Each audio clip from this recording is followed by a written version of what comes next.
Hello everyone. मैं अभी आपको बताने वाली हूँ MSWL015 को कैसे लिखते हैं। MSW means master in social work. ये इग्नू के अंडर आता है।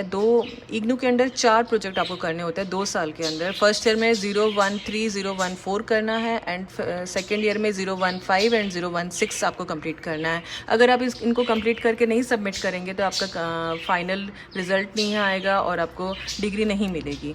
ये आपका बहुत इंपॉर्टेंट है और इसमें मार्क्स भी बहुत अच्छे मिलते हैं अगर आपने अच्छे से किया होता है, तो इसको आप फोकस करिएगा। तो इसको आपको करने से पहले आपको एक एनजीओ पहले तो सबसे पहले इग्नू आपको स्टडी सेंटर प्रोवाइड करेंगे, एक सुपरवाइज़र फिर आपको गाइड करेंगे, ऑप्शंस देंगे कि आप कहाँ कहाँ जा सकते हैं। इवन वो 5 विजिट्स भी कराएंगे अलग अलग एनजीओ में जो आपको सही लगेंगे। उसमें से आप कोई चूज़ कर सकते हैं या आपके जहाँ पे एरिया ऑफ इंटरेस्ट हो आप वहाँ से भी चूज़ कर सकते हैं। एक्चुअली आपको ना कोई भी मेथड ऑफ सोशल वर्क में आप जा सकते हैं, केस वर्क, ग्रुप वर्क और कम्युनिटी ऑर्गेनाइजेशन। किसमें मुझे कम्युनिटी ऑर्गेनाइजेशन बहुत पसंद है, इसीलिए मैं उसी में ही स्टिक रहती थी। और मैंने फर्स्ट ईयर में भी ब्लाइंड स्कूल और ब्लाइंड के या मेंटली रिटार्डेड बच्चों के साथ ही प्रोजेक्ट किया था, और सेकंड में भी मैंने ब्लाइंड मेंस वेलफेयर एसोसिएशन में ही वर्क किया है। मेरा ये एरिया ऑफ इंटरेस्ट है PWD के साथ, और मुझे उनके साथ काम करके भी अच्छा लगता है और उनके साथ सीखने को भी बहुत कुछ मिलता है। ये तो रही मेरी बात। और फर्स्ट पेज जो होता है, अच्छा मैंने सबसे पहले इसको बता दूं कि मैंने स्पाइरल बाइंडिंग किया है, वो बहुत ज़रूरी है, या तो बाइंडिंग भी बहुत ज़रूरी है बिकॉज ये इतना ज़्यादा यूज़ होता है कि इसके फटने के चांसेस 100% होते हैं, तो आप इसको भी करवा लीजिएगा।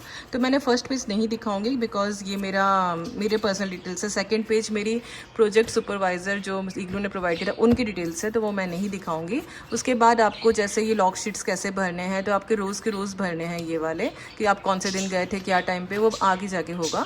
ये आपके फर्स्ट और सेकेंड ईयर में फर्स्ट ईयर में जो आपने 2 प्रोजेक्ट किए थे उनके सर्टिफिकेट लगाने हैं पहले। उसके बाद जो अभी जो आप कर रहे हो उसका लगाना है। उसके बाद आपको यहाँ पे जो सुपरवाइज़र जो आप हेल्प करेंगे आपको ये सब फिल करने के लिए, वो आपके एक्चुअली जो एनजीओ की प्रोफाइल है वो होगा। उसके बाद pre term self assessment form होता है, ये आप प्रोजेक्ट शुरू होने से पहले करिएगा, मतलब आप फील्ड विजिट करने से पहले करिएगा, और उसको फिर वापस सेम क्वेश्चन एंड में भी आते हैं, आप तब करना, और आपको खुद को डिफरेंस वो फील होगा कि आपको क्या एक्स्ट्रा समझ आया है, वो इसमें ही पता चल जाता है।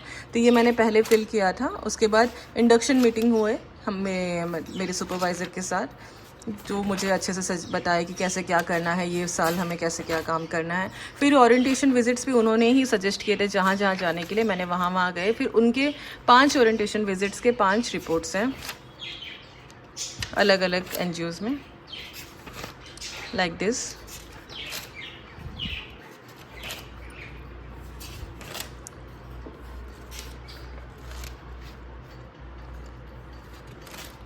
उसके बाद इंडिविजुअल कॉन्फ्रेंस के आया, जहाँ पे आईसीस आपको एक्चुअली 5 आईसीस कंप्लीट करने हैं एंड 5 जीसीस कंप्लीट करने हैं। बट एज़ मैं MSW के लिए मैं अपने एरिया के एक लौती हूँ, तो मैंने जीसीस नहीं किए हैं, मतलब मुझे ज़रूरत नहीं पड़ी करने की, बट आईसीस 5 किए हैं। तो ये पहला आईसी है। उसके बाद कंकरेंट फील्ड विजिट होगा, मतलब इसमें मेनली ना वो मैडम मुझे ये समझाएंगे कि आपको क्या क्या चीज़ें नोटिस करने हैं और क्या क्या चीज़ें ध्यान रखना है, क्या करना है क्या नहीं करना है, और आपको फोकस किस पे रखना है, वो आपको अच्छे से गाइड करेंगे। उसके बाद आपके कंकरेंट विजिट स्टार्ट हो जाएंगे। कोशिश करिएगा पिक्चर्स लगाइए, क्योंकि बहुत ज़्यादा लिखना होता है, तो एटलीस्ट पिक्चर्स लगाने से थोड़ी जगह भर जाती है, और अच्छा भी रहता है, प्रोजेक्ट अच्छा लगेगा करने में भी। और क्लियर रखिएगा बहुत अच्छे से। उसके बाद नीचे आपको ना ऐसे फील्ड वर्क सुपरवाइज़र जो मैम है, आप उनके पास जब भी जाया करेंगे वो लेके जाए, वो कमेंट्स लिखेंगे उसमें भी। तो ऐसे आपको 45 कंकरेंट विजिट्स करने हैं, और बीच में आपको 5 आईसीस के आएंगे, उसमें से कि आपको आईसी की रिपोर्ट लिखना है। आईसी मतलब जो आपके इंडिविजुअल कॉन्फ्रेंसेस होते हैं, ठीक है ना, वो आएंगे। उसके बाद 5 जीसीस आएंगे, जिनके ज़्यादा बच्चे होते हैं एक ही मतलब सब्जेक्ट के। जैसे कि मैं MSW में हूँ, तो मेरे यहाँ पे 3 बच्चे भी होते थे, वो अच्छा सा ग्रुप डिस्कशन होता, कॉन्फ्रेंसेस होते, और मैं उसकी भी रिपोर्ट लिखती, बट ऐसा नहीं था, मैं अकेली हूँ यहाँ पर, इसीलिए नहीं हुआ। तो ये मेरा लास्ट वाला कंकरेंट विजिट है, 5 हो गए मेरे। उसके बाद लास्ट इंडिविजुअल कॉन्फ्रेंस भी मेरा हो गया। उसका जीसी तो मैं नहीं कर पा रही हूँ क्योंकि मेरे यहाँ पे ऑफ़र ही नहीं हो रहा है, तो ये मेरा ब्लैंक है। उसके बाद वापस सेल्फ इवैल्यूएशन रिपोर्ट आया, जो कि मैंने लिखा है कि मुझे ये 45 डेज़ में क्या मेरी लर्निंग थी, मैंने क्या सीखा, मुझे क्या मेरे को समझ आया उसमें से।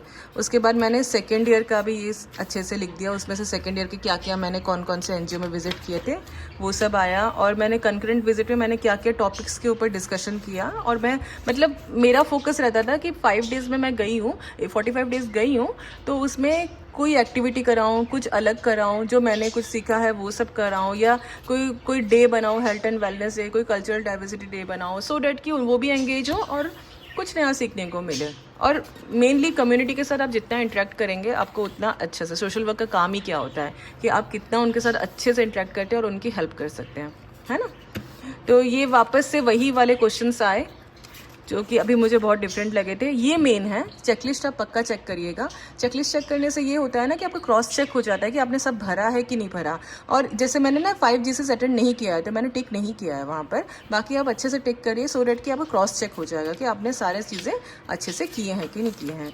और ये इवैल्यूएशन आ जाएगा, ये तो मैम करेंगे, ये मैम ने ही कुछ मतलब कमेंट्स लिखे हैं और मार्क्स दिए हैं मुझे। अब इसके बाद मैं ये इसका यहाँ पे फ्रंट पेज में एक जगह होता है कि स्टडी सेंटर के वहाँ पे मुझे